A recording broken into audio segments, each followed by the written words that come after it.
So thank you and welcome for coming to the training for the new project directors for 21st Century. We appreciate you taking time to come and just get some more resources that will help you. Let me start off with introducing myself and the team. I am Joyce Patterson, the team leader for 21st Century Grant, and I'm going to ask my team as I introduce them if they would turn their cameras on and just do a brief hello. I'll start with Tanya Mallet Smith. I'm not sure if she's on yet, but she's our director of the Office of Student Support. Next, we have Amy Bosch.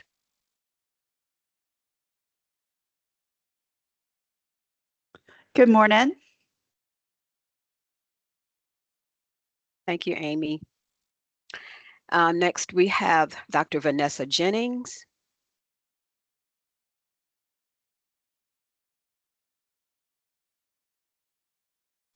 Sorry, my camera was muted. Good morning.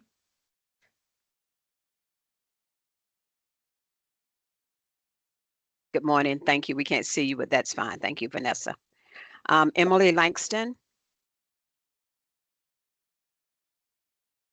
Good morning. Thanks for being here. Thank you, Emily. Jamal Perry. Good morning, everyone. Thank you for joining us today. And then we have Tiffany Robinson, who's our program assistant, but she's out of the office today. So thank you, team. And again, thank you all for coming.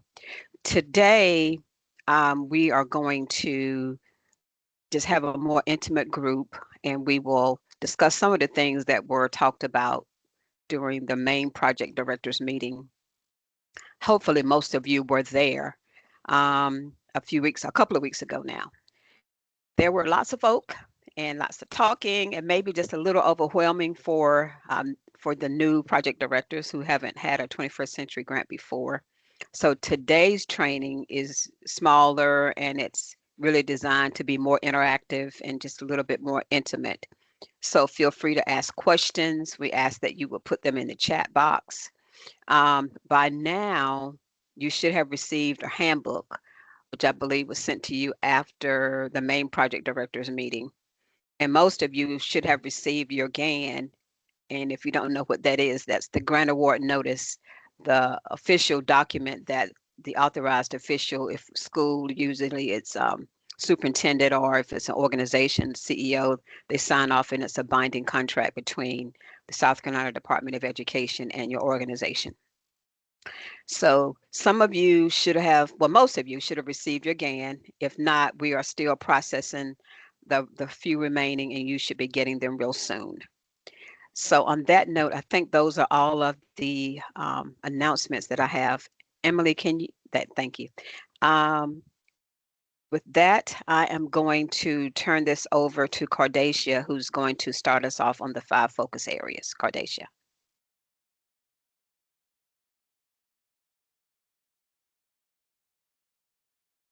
Good morning, everyone, and thank you for joining. And I am a grant manager here as well. I didn't get a chance to, let's see if I can turn my camera on for a second just so you all can see me for a minute. But good morning and welcome. And with that said, I'm back off again. Okay, we're going to start with the 5 focus areas. Now that all introductions have been done. Okay, we're going to move on to the components that make up the meat and potatoes of your program, which are the focus areas. All sub-grantees must address the following 5 focus areas annually in the objectives for the 21st Century CCLC program. You have attendance, academics, behavior, family literacy, and sustainability. Okay. The first focus area is attendance.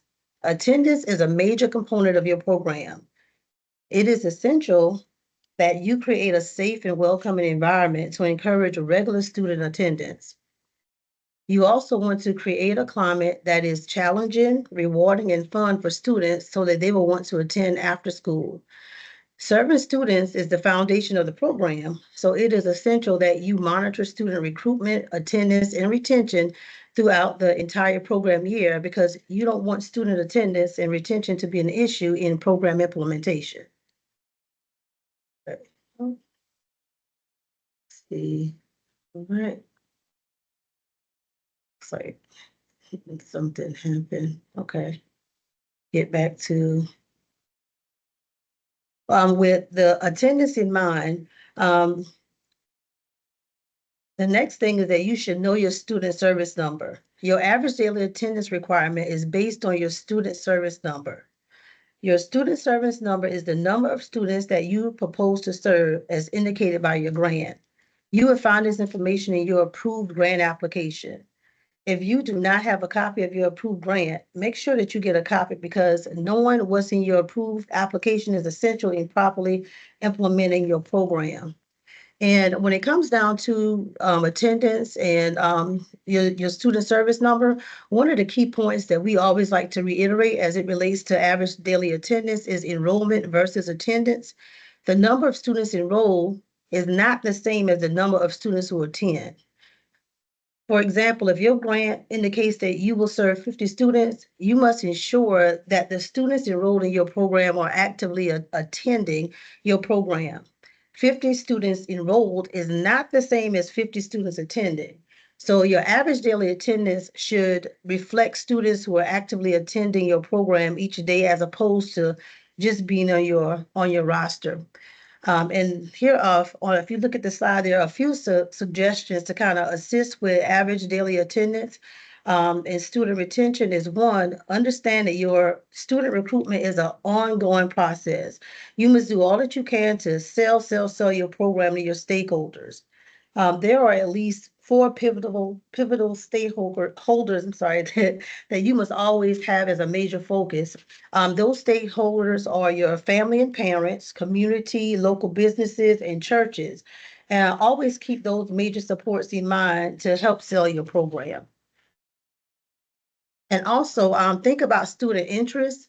What unique enrichment experience can you infuse to make your program stand out and appeal to students? Is there like a STEM component? Do the students participate in robotics or coding? How can you kick your program activities up a notch to kind of make it worthwhile to students? You can use student interest inventories and surveys to include students in this process. That'll ensure that your activities are in line with what students like and find enjoyable.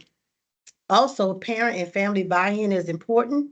You must be willing to step outside of the box and make an extra effort to involve parents. You can use various methods with parents, such as home visits, phone calls, face-to-face contact. That will kind of make parents feel appreciated and buying from parents and families. That's a surefire way to help with student recruitment and retention. And as you can see, there are a few other suggestions, such as students participating in community service, incorporating field trips and career and college preparation events, if that was indicated in your approved grant application. And also inviting special guests, and the parents can kind of help with that as well. And just find ways to surprise the students all throughout the year. This will help keep them excited about being a part of the program. Okay. The next area is academic impact. That's actually the second focus area. So academic impact, that's the contribution that your program makes to positively improve student achievement. How does this program benefit students and what positive academic outcomes can be expected as a result of the students participating in the program? And so with academic impact, the goal is one, to support academic achievement and success in grade level coursework through homework support, direct instruction, and individualized and small group tutoring, and other activities geared towards student academic success. You want student academic growth to meet and exceed state and local standards in core content areas such as reading, mathematics, science, as indicated by improved subject grades and end of the year tests and state assessment test scores. And make sure that you keep evidence of this by securing student report cards, test scores, and keep a few samples of student work to kind of help with the academic component. Continue with academic impact. It is important to create academic programming that is not a mirror image of the regular school day, but is aligned with the regular school day's academic lesson plan for each grade you serve. Best practices include hiring some, if not all, of your regular school staff and maintaining open communication with the regular school day teachers. Your program alignment should focus on reinforcement of skills and standards taught during the school day, but you want to give the students a kind of like a different experience that's fun, engaging, and exciting. Ensure that you have read your approved grant and are providing the required indicated academic components. And just remember, it's also essential that everyone on your team is aware of the curricular aspects to ensure smooth program implementation. When it comes to student academics, it is always beneficial to establish clear communication with parents and stakeholders, which include the regular school teachers and administrators. That will help to assist in the success of your program. Okay. Moving along, the third focus area is social behavioral impact. Your program should have a strong focus on increasing student positive interactions in school.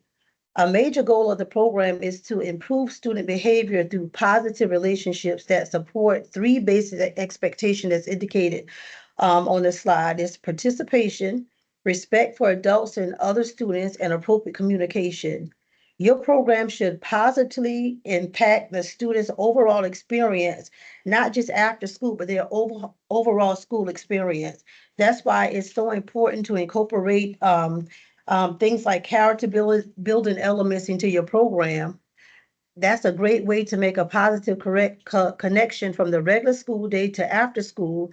And it is a simple way to support the program goals and encourage students to be actively engaged in behaviors that positively impact the students' overall school experience, regular school and after school. And just keep in mind as we're going through the presentation that we are providing a broad overview of the focus areas and the various aspects of the program. Please ensure that you read your RFP and familiarize yourself with the handbook as well, so that and your approved grant, and that will ensure that you are addressing all programming requirements. And now I'm going to pass the torch on to Jamal to finish up the focus areas. Jamal, before you come on, if you don't mind, I just want to say I overlooked Cardacia in introducing her to you all. She's also a vital part of our team. So Cardacia, thank you, and forgive me for overlooking you, Oh, but thank you so much for no problem. giving this information out. Thank you. Okay, Jamal. All right. Thank you, Joyce. Thank you, Cardacia. The next component we're going to talk about is family literacy. As part of the grant, you are required to serve the family members of the participating students of your program. That being said, you have to create or you have to ensure that whatever's in your approved grant application, you are doing. Again, family literacy events are required parts of your application. That can take many forms. Programs don't look the same throughout the state. They can vary. So when you're offering family literacy events and things this nature to your family members, again, you want to ask or survey them or just get a general feel of what they need instead of just kind of giving them something and hoping that they like it or hoping that they attend. So you want to make sure that you're promoting these events to your students and to your parents. These events can look like anything from financial literacy, partnering, if you have a partnership or a partner in the community, banking institution in the community that's willing to come in and offer literacy, financial literacy to parents and students, that could be one form. You can also offer adult literacy services if you partner with your local adult ed, offer helping to offer a pathway to high school diplomas and GED for some parents that have students in your program. So just be creative as possible when you're offering these types of events so that you can garner the most interest when you offer these events, because most of the time these events are going to be after the program is over, 7 o'clock, like that. So think about how you can partner with other entities in your community to make this an attractive event that will entice parents and family members to come join you. Okay, the last component is sustainability, which is community buy-in.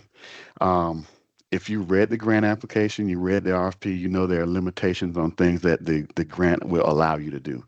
And that's because we want a large majority of the money that you're being awarded to go directly to student services, meaning equipment, supplies, taking the students on trips. So, of course, we know you have to pay your teachers and your staff. That's a large chunk of your money as well, but the rest of that money should be going directly to impact students. So, with that being said, also, you're going to need some community help to get some things that the grant will not allow you to purchase, or your budget is not large enough to sustain that hit. So making sure that you have partners. Make sure you look again, read your approved application. If you don't have it, please reach out to your grant manager and ask for a copy. There may be some partnerships that have already been set up that you may not be aware of. So please look in your application and see if those partnerships have been set up. If not, it's incumbent upon you and the members, the staff members, the project director, site manager, all the management and team that's helping to facilitate this program. You need to make sure that you're reaching out to people internally, inside the schoolhouse, outside, or step out in the front of your school, look around you and see what you have around you. Do you have a church next door? Do you have a gas station across the street? Is there some type of wholesaler or retailer that you can go talk to about the program? Because think about it like this: the parents that you're serving, the students that you're serving, are probably 99.9% customers of those stores. They may attend that church. They may go to that gas station.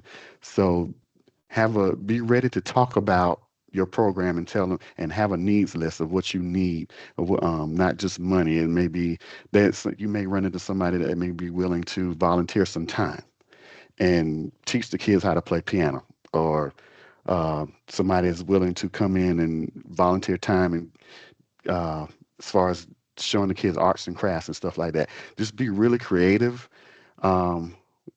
When you're trying to get the community buy-in, you never know who you're going to run into, so you always need to be prepared with some type of statement, something that you need, or something that you would like to see to help enhance your program. Okay, and we just have a few tips for partnerships.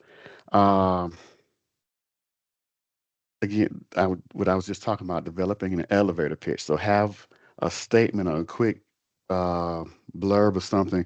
Hi, my name is Jamal Perry. I run 21st Century Program at ABC Elementary, doing great things with the kids. They're really interested in STEM, and this is what we're doing. And I have a video of my kids showing what we're doing in after school, or pictures of my kids showing what we're doing in after school. So just be ready. You never know when you're going to walk into a room with somebody that's willing to say yes.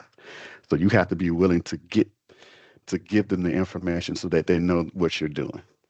And once you establish the partnership, you want to make sure that you all maintain the relationship with your partner. Invite them into the program, of course, following whatever your district's rules are for visitors entering your building. But inviting them to the program, so they can see what they're signing up for. Once you have them, have a partnership established, have the students in the program handwrite notes to the partner saying thank you, pictures, videos. If you have a social media presence with your 21st century program, take the pictures of the students doing whatever and tag your partners in there, thanking them for whatever they've done. Highlight volunteers, taking pictures and posting that on social media. Thank you, Ms. Smith, for volunteering and sitting and conducting the art class with our students in our after-school program. So just making sure that they feel welcome and appreciated, and it's not just you taking, but you giving, and you making sure that you're showing appreciation for what they're doing for you and your kids. Okay, and this is some additional tips to establish partnerships. Again, always have a list ready or in your head, not necessarily physical, but just something in your head. I know we need X, Y, Z for our program. Or we're about to start some curriculum on robotics, and I know we're going to need X, Y, Z for that. And just if you have people that are willing to volunteer, just have some general guidelines. They may not want to stay the whole time, the length of your program. They may just want to come for an hour, come for 30 minutes. So have something ready or kind of established. We appreciate you coming. You don't, if you want to stay the whole time, that's perfectly fine. The kids would love to have you. I'd love to have you. But if not, then you're welcome to stay for an hour. We appreciate it. This is what we can get done in an hour with your help. Thank you. So just have a lot of those things set and ready in your mind. Or if you, like me, sometimes you need to have stuff written down. Okay. So another thing you want to do, if once you get a partner, you want to make sure that you formalize it by having some type of MOU or MOA or some type of contract if necessary, so that each party is aware of what to expect from the other. So if I'm going out and I'm soliciting partnership from somebody, I'm looking for partnership from somebody, just sit down and have a general meeting, because also too, they need to know what the 21st century program is about, why we're here. We're not just here watching kids. We're not here just babysitting kids. We're here trying to impact them academically and socially. So you want to be able to sit down and share that with the partner. And then once you've shared that with them, this is what we as a 21st century program provide you, and this is what we expect you to provide us. So make sure that there's some type of documentation, and have those frequent formal, informal conversations with your partners just to make sure that they're getting what they need from you and you're getting what you need from them. The arrangement may need to be revisited and revised. Some things may need to be added or changed, but you'll never know that if you don't speak to your partners on a regular basis. Okay, we kind of talked about this already. This information kind of came from one of our former project directors, and I always make them, once you have the partnership again established, ground rules are laid out, make sure that you show them appreciation, and then they may open the door for you to explore other partnerships with people they have connections with. So making sure that you're cultivating and showing appreciation for your partners is a way to make sure that they're useful, they're welcome, they feel welcome, and it's an important part of your program. Okay, so next I will turn this over to Vanessa.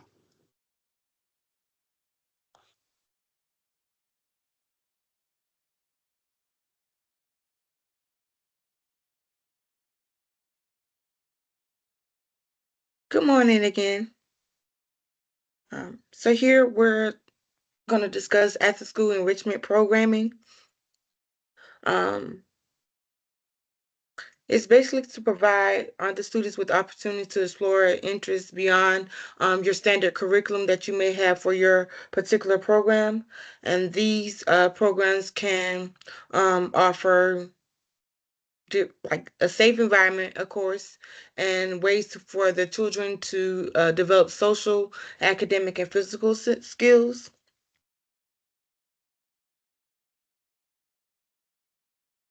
Based on their needs and interests.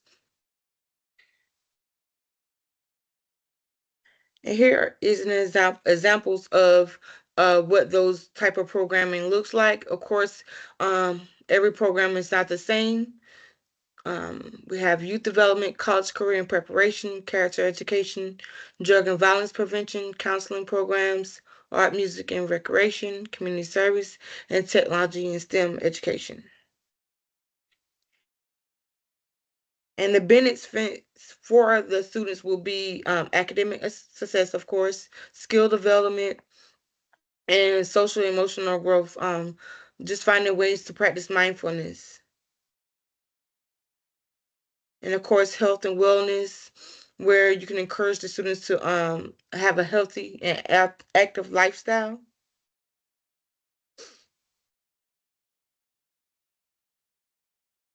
And here, for the 21st century CCLC programming, each program must have, when they're going for a field trip, they must have an academic and connection and purpose for your particular program, and it cannot be exclusionary. That means it cannot have, you can't select a certain amount of students just to go on a trip because for a reward system. Like regular attendees for like perfect attendance or honor roll students, etc. And it cannot be conducted during regular school hours. And also, just one more thing. Sorry.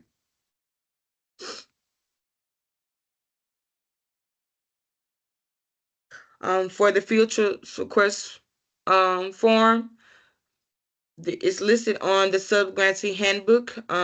If you don't have it, I can send it to you, or someone from the team can. It's on pages 28 through 30. We're asking they at least give us 10 days prior before for a field trip request, or sooner the better.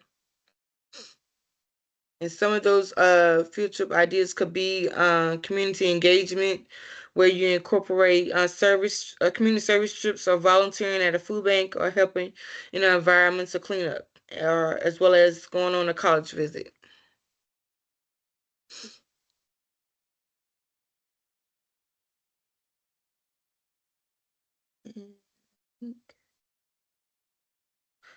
And now I'm going to hand it over to Amy.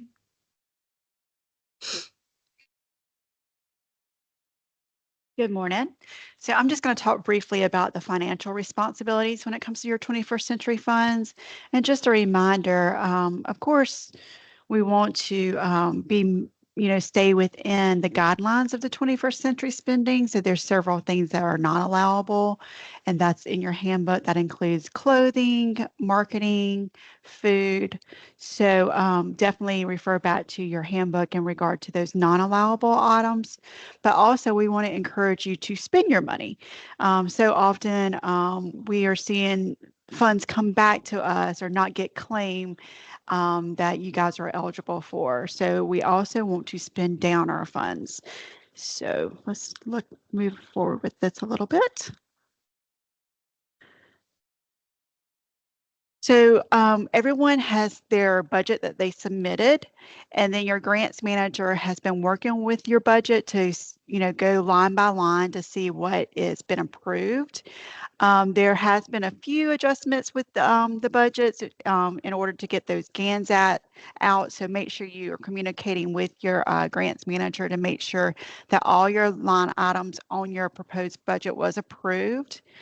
So you definitely want to just go by your budget, look at the line items, and spend accordingly. Additionally, many programs have separate accounts that support the 21st century programming, the after school program. So you want to make sure you maintain separate accounting records for that, and that would be for the purpose of an audit. For example, if you have Title I funds that pay for transportation, or if you have in-kind funds that pay for food, or if you have a private donor that pays for like maybe your marketing or your logo stuff. So just make sure that all your each source of funds is accounted separately. This is just a reminder to make sure that it's just reasonable. We want you to spend your money. We want the students to have wonderful opportunities and rich in enrichment. So we want you to spend your money. So if it's allowable, we're going to approve it. So just be reasonable. Make sure that you're in the limits. Cost basis, for example, if you have 50 students in your program, there's no reason why you should be ordering 100 items of a certain thing because you only have 50 students. So make sure everything is in line with your narrative as well as the approved budget.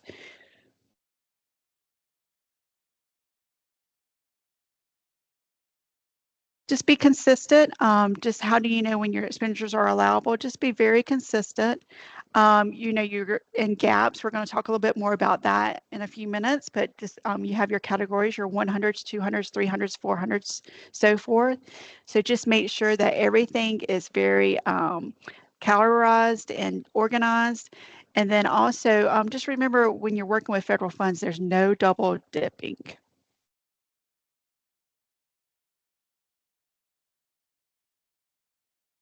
And once again, how do you know if your activities have been allowable or approved? We've already looked at if they are in your initial budget or in your continuation budget for those who may be in year 2, 3, 4, 5. We've already reviewed those. And if you ever have any questions, feel free just to send your grants manager a message just saying, hey, we're about to purchase this item. What do you think?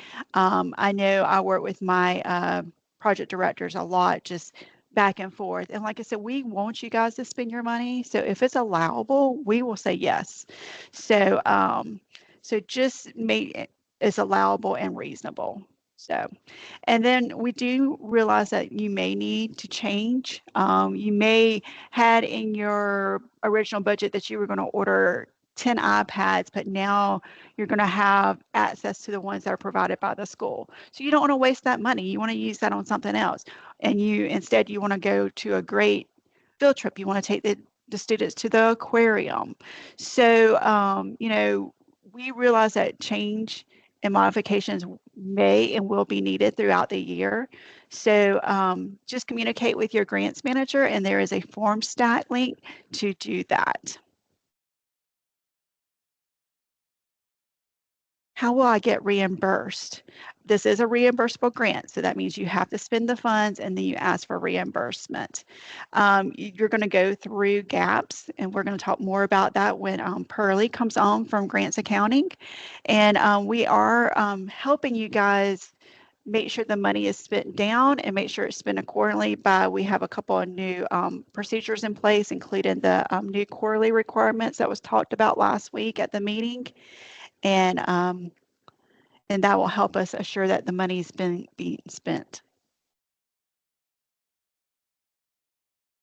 So at this point, I'm going to turn it over to Emily, and she's going to talk about how you actually do go in and make those changes to your program as well as your budget.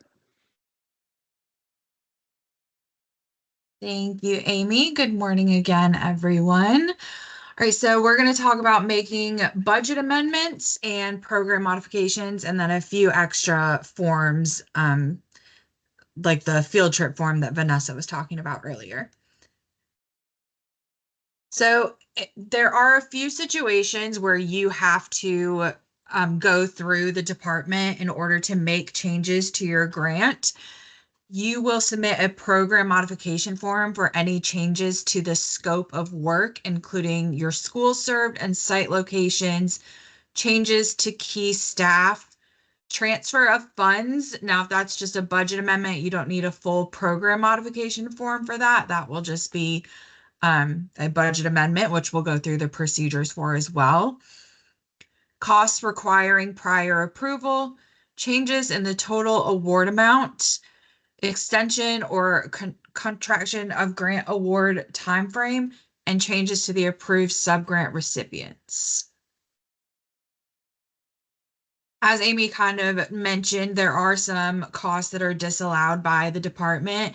Any reported expenditure that violates the terms and conditions of the grant award will be disallowed by the SCDE, and a refund will be requested.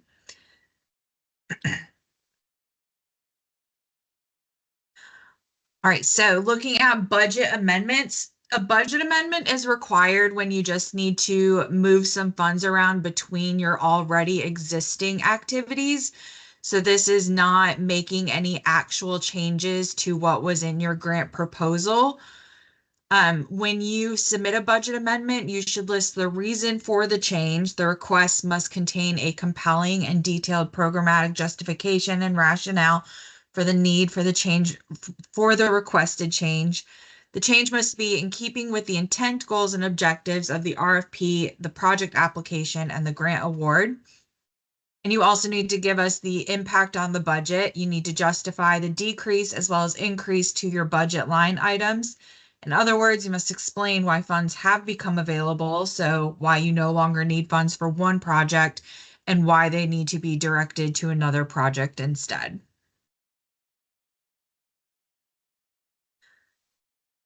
We do have a new process for budget amendments this year. As new project directors, you will just be starting off with this process, but I know we have a few members on here that came as a refresher as well. Before you put any kind of budget amendment into GAPS, you need to receive approval from your grant manager first. So to submit a request for a budget amendment, you can follow these steps. You will first update your budget narrative spreadsheet with any changes to language, activities, or budget amounts. When you submitted your grant award or the continuation application or your predecessor did, they submitted like an Excel template with a breakdown of the budget per category. So that is the budget narrative spreadsheet that I'm referencing here. I believe with this live PowerPoint, you're able to interact and click links on the PowerPoint screen. So here I have linked the blank budget narrative spreadsheet that is from our website. If you need to grab that just to have on hand. If you're not able to click it from your screen, we are going to share out these slides so you'll have access to all of these links that way as well. Once you have updated your budget narrative spreadsheet, you're going to email it to your SCDE grant manager. You can reach all of the grant managers at 21stcclc@ed.sc.gov. And we always have someone monitoring that inbox, and they will make sure that it gets to the correct grant manager for your program. When you're emailing your budget narrative spreadsheet, in the email body, just provide a detailed description of the changes that you made between your last budget and this new budget. So an example of a description would be, I am moving $2,000 from supplies to purchase services. The reason for that is it will support 2 visits from Columbia Martial Arts for enrichment. And then you would also want to say what activity you're taking these $2,000 away from and why they're no longer necessary for that project.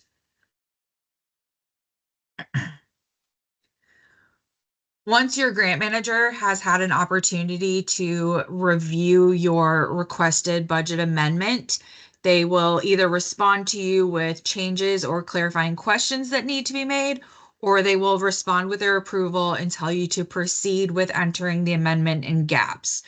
At that time, you will log into GAPS, make any of the changes, which is something our grants accounting office will go over with you in their presentation following this one. Any changes that you make in your GAPS budget amendment should align directly with the approved changes that came through that budget narrative that your grant manager approved. And then once it's all in GAPS and your grant manager has had a chance to review and make sure the changes match, then they will approve the amendment in GAPS and you'll be able to resume submitting claims as necessary. Just as a reminder, you should regularly evaluate the activities within your budget and reassess or amend them as needed. You shouldn't have any activities listed that you do not intend on implementing in your program. So just being a good steward of federal funds and reevaluating as needed. All right, and then here I have linked some additional forms. Like I said, this should be an interactive PowerPoint. You should be able to go ahead and go in and grab those links. I am going to talk about the field trip form and the program modification form a little bit. I'll give you just a second to go ahead and open those links from your screen, just in case you want to look through the form as I'm talking about them.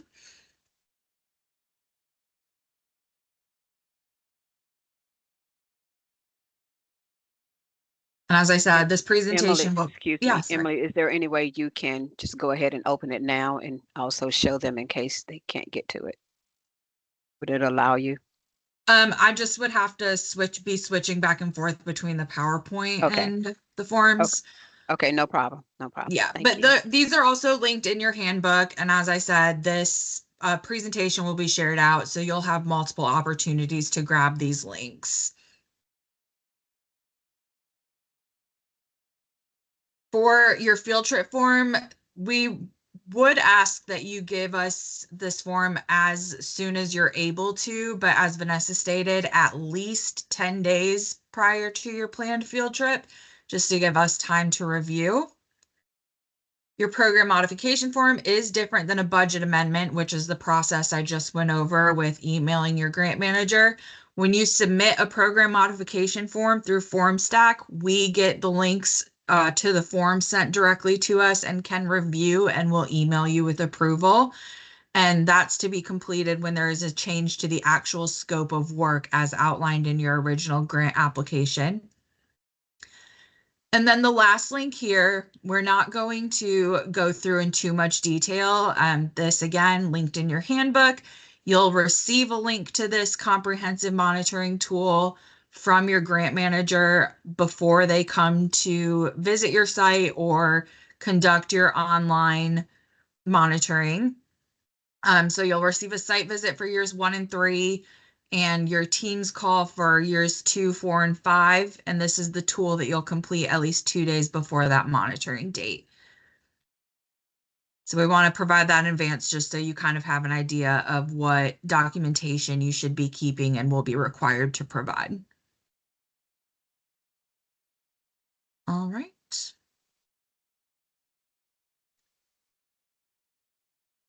And then here I just have a quick list of what you will need to include in a field trip form. The first section is just going to be your contact information. You will indicate if the trip is in state or out of state. Provide a description of the destination and the address. You'll indicate the number of students and the number of chaperones. And then you'll also break down the purpose of the trip. And here you will want to provide any supporting state standards. So this is where you're providing the justification and the alignment. And then there will also be some file upload fields for you to provide any supporting documentation. And then at the end, it will just ask for you to certify that all information is correct and provide a signature.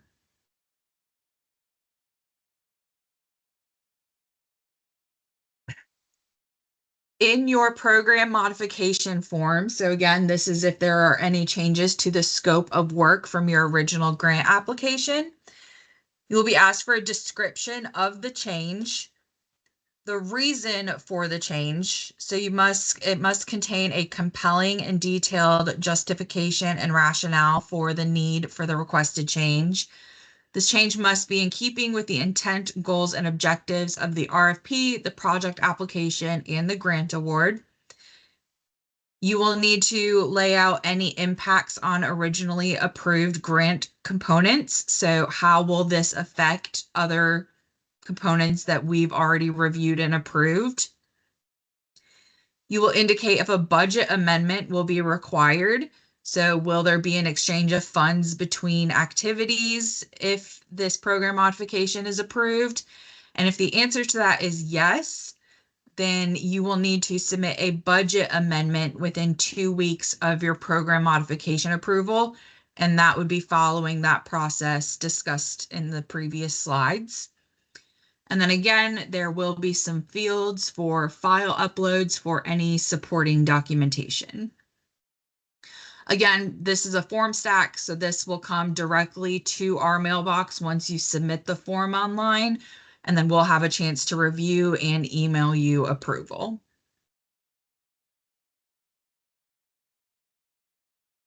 All right, at this time, we are going to go ahead and pause for questions. If you have questions, you have access to the chat where you can enter them there. Or if you would like to have access to your microphone to be unmuted, just go ahead and use that raise hand feature at the top, and I'll be able to allow you microphone access to ask your question.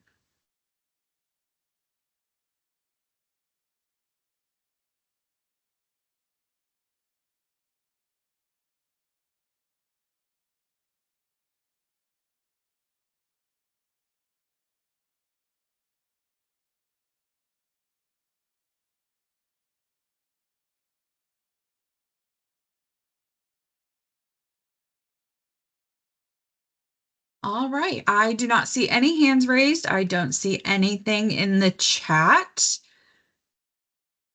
Oh, here we go. How do I know who my grant manager is and how do I get a handbook? Melissa, if you will drop the name of your program in the chat as well, your grant manager will go ahead and send you an email and they should be able to send you the handbook as well.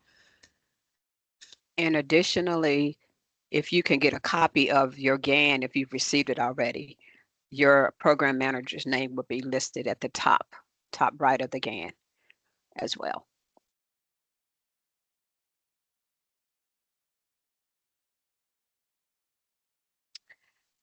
Okay, well, you can keep, if you have questions, there'll be an opportunity a little later. We're going to go ahead and take a 10-minute break, and then we're just a little ahead of schedule. So we'll come back at 10:56, and then we will have Miss Gant to go ahead and get started a little early with her GAPS presentation. So we will be back in 10 minutes.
All right, everyone, welcome back.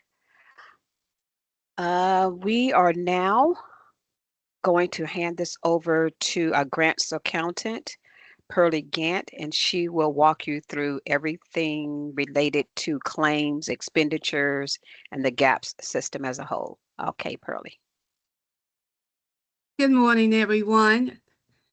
Again, I am Pearlie Gant, the senior accountant here at the Grants Accounting Office. On behalf of the office, we want to welcome each of you today. The agenda for the presentation this morning consists of the following: what is GAPS, how to gain access, the roles and responsibilities. We will discuss understanding the process, the SCDE responsibilities, the subrecipient responsibilities. We will discuss reimbursement process, quarterly expenditure deadline dates, and finally, we will talk about the various reports that we can pull from the GAPS system. What is GAPS? GAPS is the South Carolina Department of Education's web-based system used to manage the federal funds that are awarded to the subrecipients. How do we gain access? This is very important. To access GAPS, you must have a SCDE Member Center account. Most districts have a web access coordinator that will create and assign the Member Center account for the GAPS users. The community user must create their own SCDE Member Center account if they do not have a coordinator, web access coordinator. So therefore, if you do not have the web access coordinator, you will need to create that or call us for assistance, and we can walk it through the steps with you. Otherwise, if you would just go to our website and log in at our website, and then go to the next step where it tells you to create an account. This is the option you want to do, create an account. Next, you will select the last option on the screen. And this is important because the last option because you're not an SCED employee, you will create it from this particular option. Whenever you do create your email address, please do not include ed.sc.gov as part of your email address.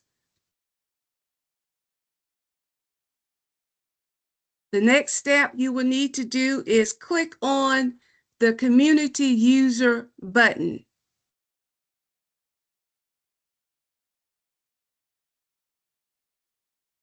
After that step, you will see a form.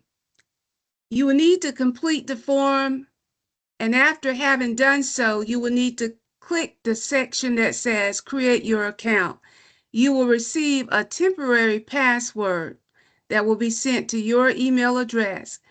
Upon the receipt of this password, you need to log in to SCDE Member Center at www.ed.sc.gov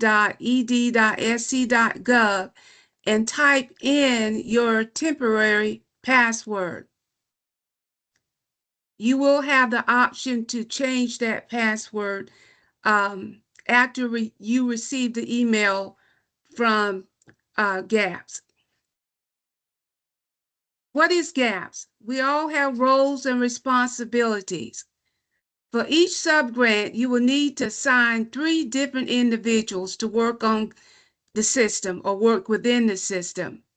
Once the subrecipient determines who they want to assign the roles, they must notify their web access coordinator, or if you do not have a web access coordinator, please notify the Grants Accounting Department at that particular email address with the role assignments. You cannot move forward, first of all, unless you've set up your community user account. Secondly, you must decide who you want to have the 3 different roles. The first role is the grant coordinator. The grant coordinator role initiates the entire process. They're responsible for entering the budget amendments, budget decrease if it becomes necessary to do that. Once the budget is entered, they must submit the request. And keep in mind, the coordinator role is grant specific. The second role that is needed is the grant subrecipient finance. This role is responsible for reviewing and approving the budget amendments, and budget decrease items. The person is also responsible for entering and submitting expenditures requests and expenditure refunds. Again, this particular role is grant specific. The third role that will need to be assigned is the grants accounting finance approver. This person is responsible for reviewing and approving all expenditure reimbursement requests. Unlike the other 2 roles, this role is not a grant-specific role. This user will have access to all awards that have been assigned to the entity. I want to reiterate that one person cannot have more than 1 role on the same grant. So if you're operating on a grant, you cannot assign 1 individual 2 different roles on that particular grant. We must all understand the process. From the perspective of the SCDE Program Office, they're responsible for the comprehensive management of budget allocations to the subrecipients, encompassing planning, distribution, monitoring, as you've already heard in the previous presentations, compliance, and support to ensure funds are used effectively and according to all applicable regulations. The program office issues subaward notifications to the subrecipients. They also receive signed award notifications. All of the subaward notifications are received are shared. These documents are shared with us here in finance. The SCDE program also approves the budget and budget amendments in gaps. Finance, we have a role on the side of grants accounting. We're responsible for managing and processing the funding for the subrecipients once the program office determines and share the allocation amounts with grants accounting. What do? We upload the awards into gaps based upon subaward notifications that are sent over from the program office. We approve the expenditures in gaps. We also approve refunds. We also run interfaces between gaps and SCEs to issue payments to the subrecipients. We monitor the payments as needed. We also provide technical assistance with the GAPS system. There are also responsibilities from the subrecipient side. Number 1, again, very important. Coordinator needs to be able to create the budget and budget amendments. You cannot move forward to entering expenditures until that budget has been created and approved. Grants, the subrecipient finance person will have to access the budget and approve it. And once this is done, and this applies to budget amendments as well, once this is done, it triggers the workflow to the program office. They in turn will approve all budgets and budget amendments. On the expenditure side, It's important to know your role. Know what your role consists of, what you can and cannot do within the role. If you have the subrecipient finance role, you have access to enter the expenditures and the expenditure refunds. The grants accounting finance approver, as we stated before, is not grant specific. They can approve expenditures on all grants. This will trigger the workflow to the grants accounting finance office, where we will approve the expenditures. If there are certain terms and conditions that or have special terms, some subrecipients do have special terms and conditions that we have to get prior consent for approval from the program office. So even though it may be out there in the status of SCDE finance, if there are special terms and conditions, we will have to get permission from the program office before we could approve those expenditures. Understanding the process. On Monday, the grant accountants will approve any claims that have been entered in the gaps after 5 p.m. Friday. I will run the interface, which will pick up the expenditures from within the GAP system. And so once the interface is ran and I get a valid interface, I will alert the accountants to begin looking into gaps to see if there's any other expenditures out there that need to be approved. Tuesday, we will do what we have, what we refer to as our federal draw requests for reimbursements. All of the claims that have been captured in the interface that was ran on Monday, we will draw these reimbursements down from G5. Wednesday, checks are sent. The direct deposits are processed. We continue to look for claims in the system to approve. Thursday and Friday, we do the same process. One of the things, if there are any unforeseen conditions, weather conditions, holidays, that can impact the process. So there may be a delay within that process. We encourage you to please reconcile your books.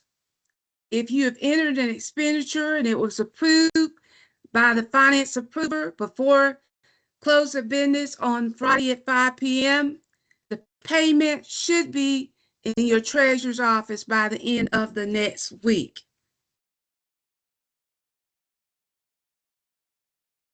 Direct deposit. If you prefer direct deposit rather than paper checks, this option is available. You can go online and enter your information on the portal. It was a time we used to process paper forms, but we no longer do that. So we encourage you to go to the link that's here to find the information on the process with the portal located at www.procurement.sc.gov/doing-biz/registration. Then click the link at the bottom of the page to enroll in ACH payments. If you're not enrolled in the ACH payment process, the default payment method will be the paper check.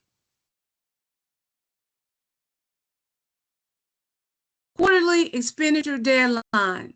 There have been some changes. Expenditures incurred within the following quarters will have to have the reporting submitted by the due dates that are stated here. So it's important that you get the reporting done on time into gaps and know your due dates for each quarter. We'd like to say that the first, second, and third quarters, the claims can still be entered. Gaps will allow it to go to be entered beyond the due date. However, it will be noted on your annual agency risk assessment. And I don't think you want to do that. So I encourage all of you to please get your expenditures in within the quarters that they occurred. This has changed. Recent changes that were made by the Office of Management and Budget has resulted in these due date changes. Subrecipients are now required to submit quarterly and or semi-annual reports within 30 calendar days after the ending period, after the end of the reporting period, I should say. Previously, we were allowed to allow you to have 45 days to submit your reports, but now the change has been reduced from 45 to 30 days.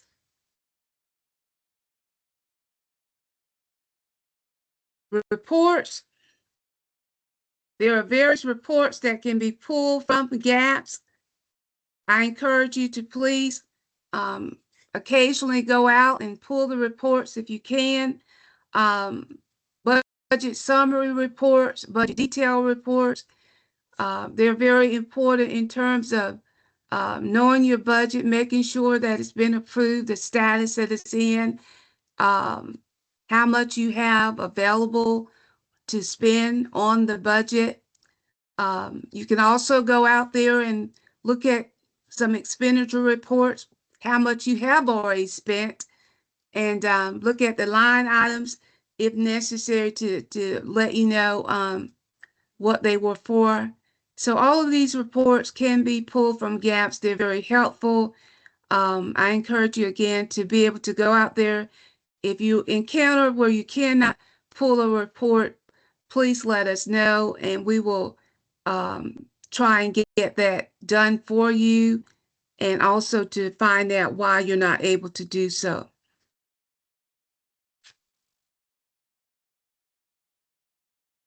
Before I take the questions,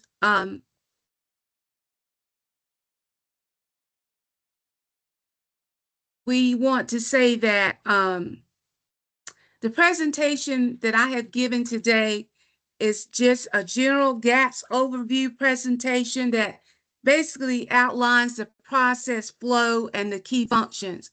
Now, for subrecipients who need more hands-on, more detailed assistance, we offer smaller GAPS technical assistance training.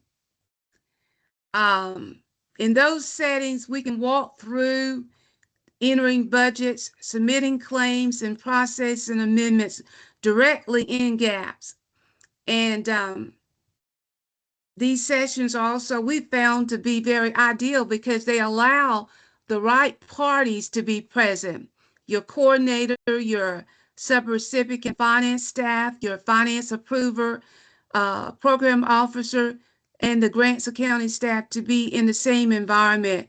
And so therefore we can address issues that are directly related to your budget and your expenditures, and not expose this information that may be pertaining to other subrecipients. So we are able to do that in a very private and secure way.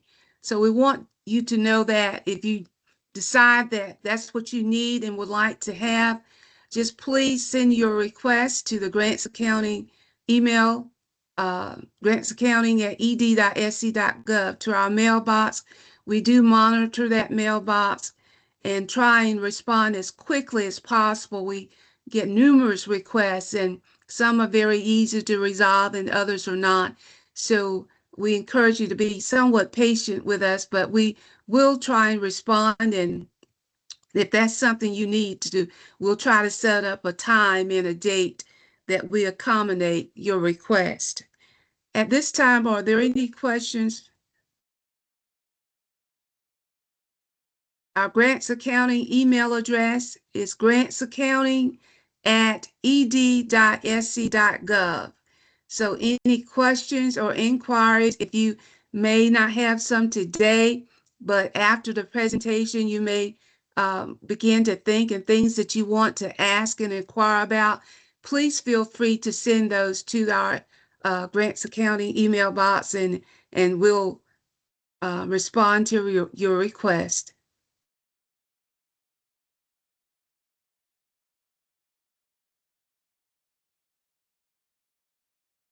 Anyone else have any questions?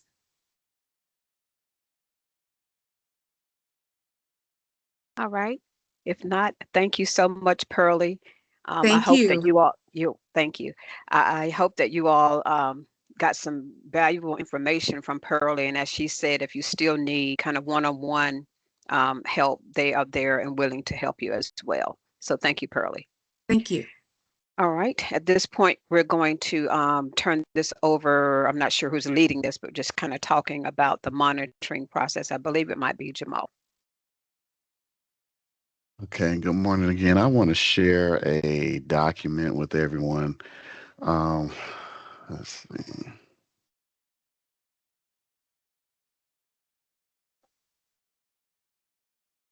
Hold on, give me one moment.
Thank you, Jamal. Yes, we see your document now. Okay, thank you, Joyce. All right, this document we're going to share with you also. This was compiled by one of our long time project directors, and she just compiled a list or like a guide on how to get your program started and day-to-day operation. I know you may not be able to see it that well, but we're going to share this with you. And I'm just going to kind of go through this and try to do it some justice. But Donna did an excellent job presenting this and compiling this information. I'm sure it may have taken some trial and error for her to get this together, but thank her for allowing us to use this document over the years. I think it's been about 3 or 4 years, maybe more now that we've had this.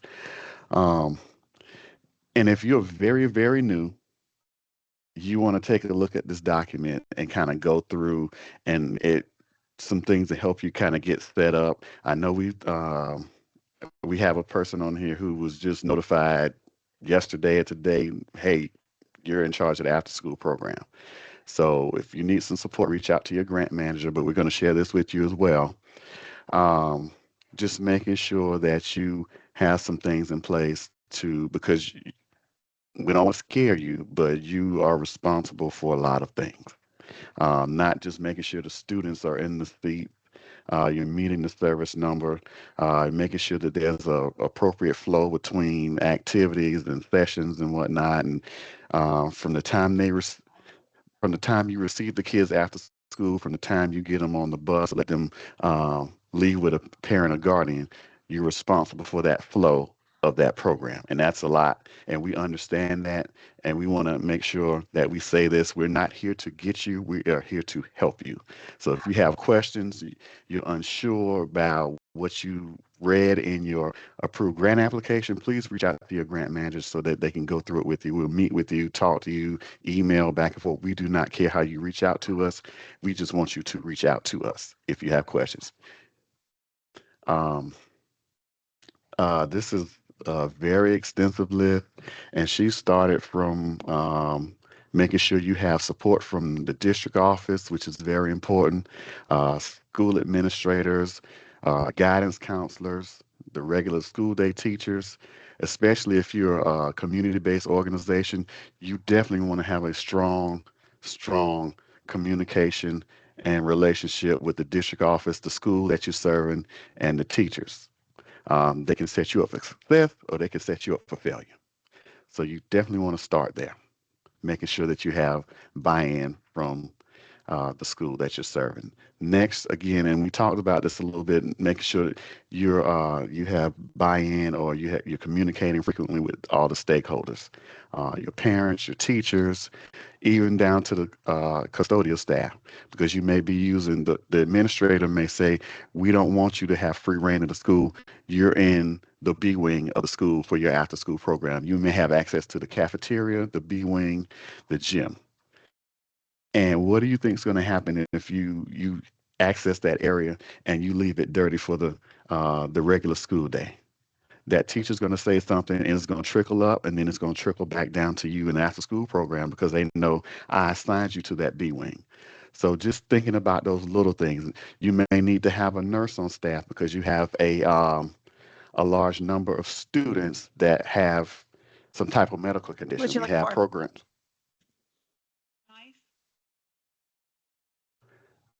We have programs that actually have a nurse that stays after school with them, because they have students that have some type of medical condition that requires attention or monitoring, or in the event that something happens, a medical professional needs to be on site. Just thinking about those things that you may need to assist your program. Let's see.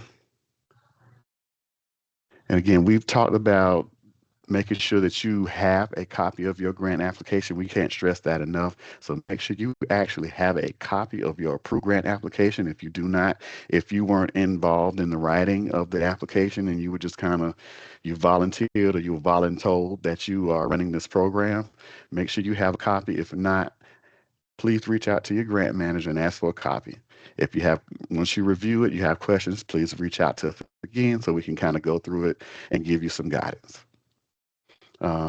Important things about making sure you are serving the correct number of students, because when we come out to monitor or we do a desktop, I wasn't aware it's not gonna go over well. We need you to know, because we already know what you're supposed to be doing. We just want to see the when we come, we just want to see the program in action, from bell ring, arrival to dismissal. We want to see everything that you said you were proposing to do in your application, and everything that you said you're doing on your schedule. If you have to alter your schedule in any way, please make sure that your grant manager has a copy of that updated schedule.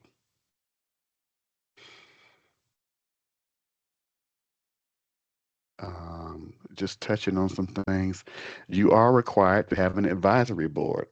That is a requirement of this grant as well. You signed the terms and conditions, you sent back to GAN, you agreed to do all the things that you said in the grant application, along with the things that are required from the RFP standpoint. So you are required to have an advisory board. Their advisory board should be a functioning advisory board, should be made up of parents, administrators, community leaders, even some students. So you have a full array of ideas at the table. And you also need to make sure that you have a roster for your advisory board and somebody's taking minutes and there's an agenda so that you can, when we come out to monitor, you have evidence of that functioning advisory board. And if anybody, I'm just kind of scrolling through, if anybody has any questions, feel free to type it in the chat, or Emily can allow you to unmute yourself.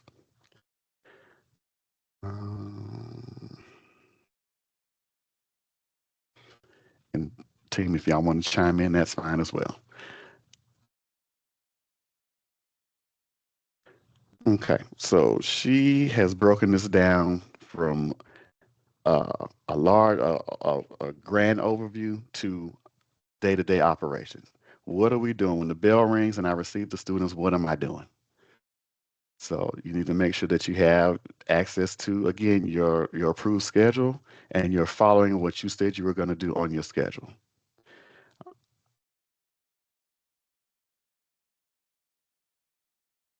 Making sure that you have a process for receiving the students. Okay, all 21st century students are going to meet in the gym, and then I'm going to, or one of the teachers are going to walk them to the cafeteria, or all 21st century students are going to report to the cafeteria for a snack or meal, and then we'll dismiss you when the teachers arrive. So you just kind of want to make sure you're following or have your program set up in a way that makes it and gives it a good, smooth, even flow.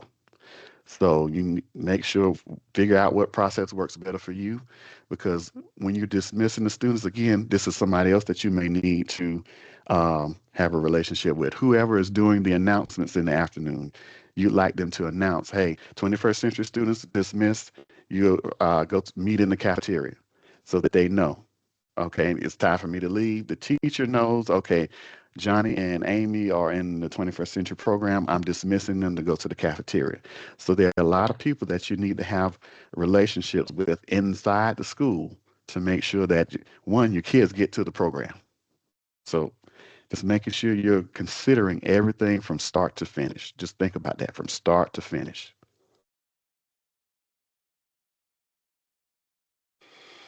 Okay, and she had a section about attendance.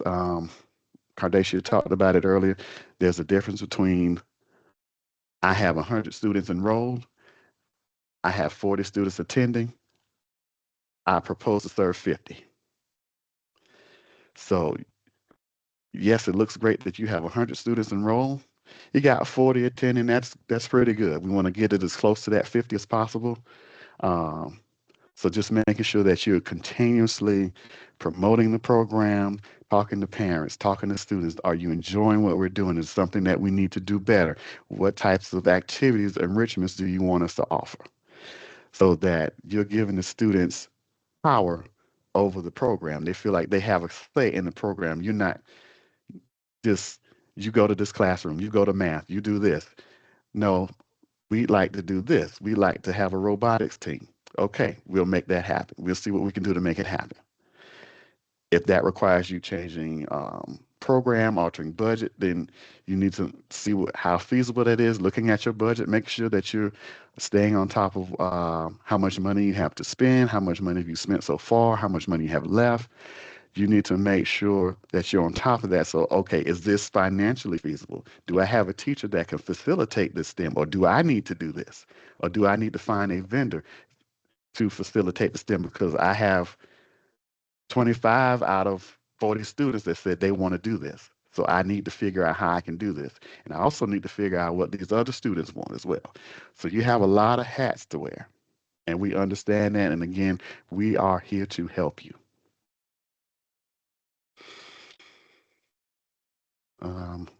Also, we talked about making sure that you're impacting student behavior.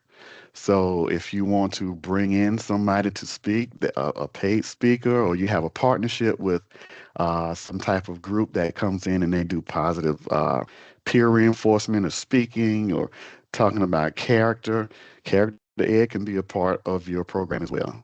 Just something that we can see. We want to make sure that we're reducing any incidents of students not attending school, any behavior programs, write-ups, anything. We want to see those percentages go down, and you play an important role in making sure that goes down. So you have to figure out or find something that can assist with students. It may just be um, having a town hall before before programming starts.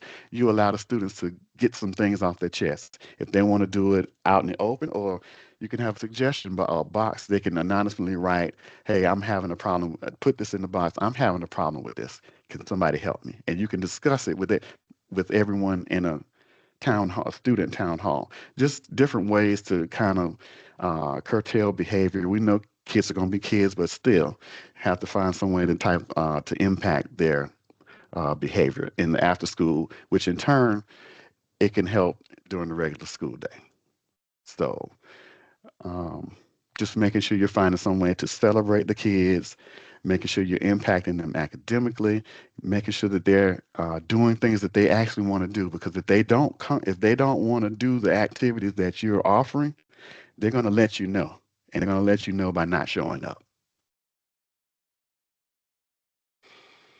Okay. She also went down from making sure you have a routine from when the kids come into the program and when you're releasing releasing them from the program. And then also anytime you're doing something for the program, when you're doing family events, you want to make sure that you're recording that information, because part of this information has to go into the data hub as well. It doesn't look good if you don't have anything to report. So you are, again, required to do family engagement events, and then you have to document that you did it. Sending out, I have documentation because I sent out a flyer, or I sent a newsletter out and it has the information in it. And then the date came, I have a sign-in sheet, and these are my parents. And this is what we did, taking pictures, testimonials from parents, just anything to show that you fulfill that part of the grant. And all of this stuff that you're doing, you want to make sure that you're documenting it. So when we come out to monitor you, or we do a desktop and we ask for these things, you have it. So if you want to go ahead and create a actual physical notebook, that's fine. If you want to create a digital notebook, that's fine. As long as you have access to the documentation and you can get it to us when we ask for it, that's fine. If you got to fill the paper, that's fine. Again, or if you want to do a digital, and a lot of the schools, a lot of programs are kind of moving towards that digital notebook where they have everything and they can send a file or send a link to us and we can access it.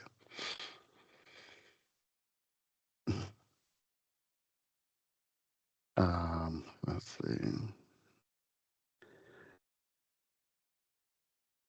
Okay. Are there any questions at this point? I'm not looking at the chat box, but if there are any questions, please feel free to type them in. If there's not any questions,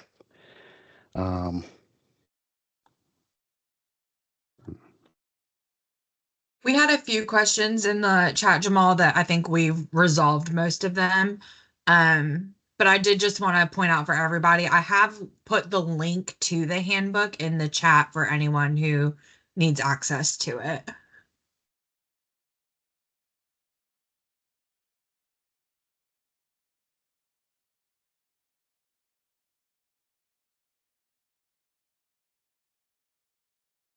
All right, as the team continues to look to make sure that we're not missing any questions in the chat, I did want to make an announcement. I believe yesterday, AIR provided a Data Hub training, and I believe the next one is tomorrow morning. So if you weren't able to attend the training on yesterday, please register to attend the one for tomorrow. And even if you did attend and you want to have just a quick refresher, you're welcome to attend again as well. If you need the link, talk to one of your SCDE program managers and they'll get you the link.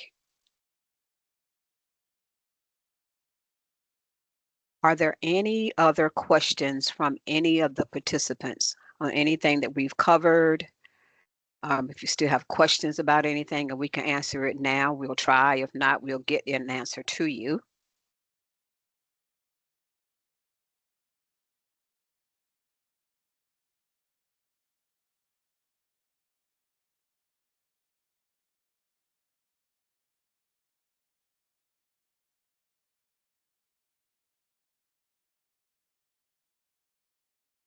Someone just put something in the chat wanting the Data Hub training.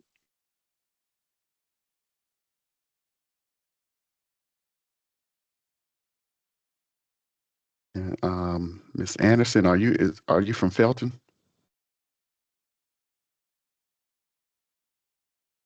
Okay, we'll talk after this. We'll talk after this training is over. I did just share a link to the SCDE's auditing page, and they have a section that has memos and forms, so there might be something in there as well. Let's see, and Melissa Britt wants to attend the Data Hub training tomorrow. What program are you with, Melissa?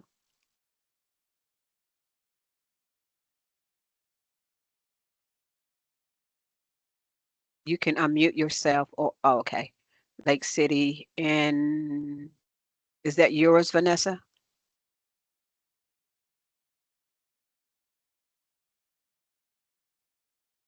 I just shared the meeting link Yes, for the that's mine. registration tomorrow too. Okay, okay. The meeting link you've already shared as well. I just dropped it in the chat. Yeah. Okay, okay. All right. Any other questions, anyone?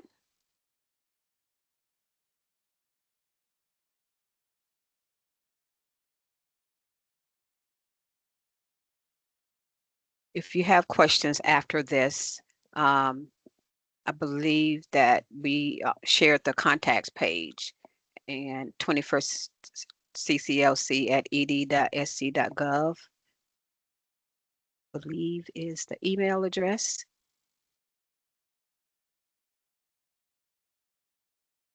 All right. Well, thank you all so much for attending. And we've given you an actual some time back. We ended a little earlier, and there's the contact information along with our phone numbers.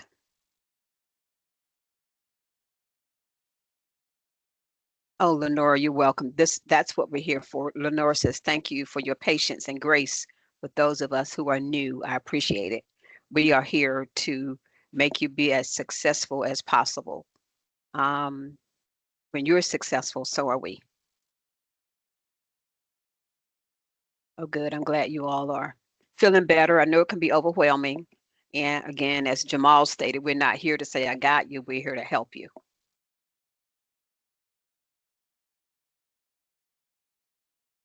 And I believe that we will send to you all of the PowerPoints and along with the document that Jamal shared about the kind of the how-tos of being a project director. We'll email that to you as well. And along with a recording of today's session, Emily, be ready in a few days maybe to send out. Yep. Once we have it captioned, we'll have it sent out. Okay. Okay. All right, everybody. Well, thank you so much. Enjoy the rest of your day. Bye.